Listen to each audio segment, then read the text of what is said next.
الحمد لله رب العالمين الصلاة والسلام على خاتم النبيين وعلى آله وصحبه أجمعين أما بعد فأعوذ بالله من الشيطان الرجيم بسم الله الرحمن الرحيم قال الله تعالى في سورة البقرة قول معروف ومغفرة خير من صدقة يتبعها أذى واللہ غنی حلیم۔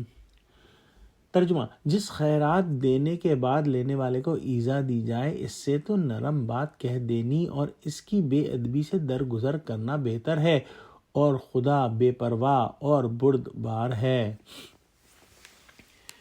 اس آیت میں بھی صدقہ، خیرات اور انفاق کے آداب بیان ہو رہے ہیں۔ اللہ سبحانہ وتعالیٰ کے لیے جو خرچ کرے اور احسان بھی نہ دھرے اور کسی قسم کی کوئی تکلیف بھی نہ پہنچائے تب تو وہ ثواب کا مستحق ہوگا۔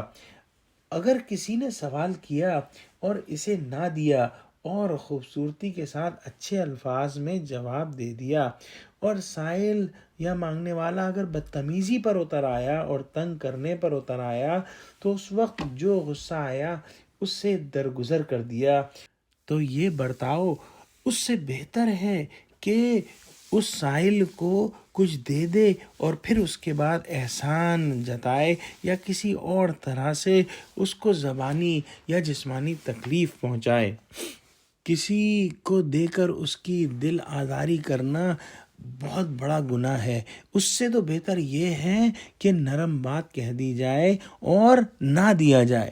جو لوگ ایسا کرتے ہیں کہ فقراء اور مساکین پر 2 پیسے خرچ کر کے ان پر احسان جتاتے ہیں یا انہیں ذہنی اذیت دیتے ہیں اور انہیں حقارت سے جھڑک دیتے ہیں، وہ یہ یاد رکھیں کہ اگر وہ شکستہ دل انسانوں کے سامنے ایک میٹھا بول دیں جس سے ان کی دلجوئی ہو جائے، یا اگر سائل بد تہذیبی سے مطالبہ کرے تو یہ اسے معاف کر دیں، تو یہ میٹھا بول اور عفو درگزر اس صدقے سے کہیں بہتر ہے جس کے پیچھے دل آزاری کی گئی ہو۔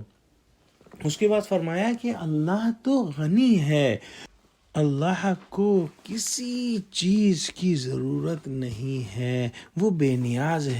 اللہ سب کو رزق دیتا ہے اور اس کو کوئی رزق نہیں دیتا۔ یہ اللہ کی رحمت ہے کہ اس نے اپنے ہی دیے ہوئے رزق میں سے صدقہ خیرات کرنے کو ایک نیک عمل بنایا، لیکن اس کے نیک عمل ہونے کے لیے اخلاص اور صرف اللہ سبحانہ وتعالی کی خوشنودی حاصل کرنے کا جذبہ ہونا چاہیے۔ اس کے ساتھ اللہ جو ہے حلیم ہے، وہ فوراً گرفت نہیں کرتا اور انسان کو موقع دیتا ہے کہ وہ اپنی اصلاح کر لے۔ اللہ سے دعا کرتے ہیں کہ اللہ ہم کو ایسا انفاق کرنے والا بنا جو تیرے یہاں مقبول ہو، آمین۔ وآخر دعوانا الحمدللہ رب العالمین۔ السلام علیکم ورحمۃ اللہ وبرکاتہ۔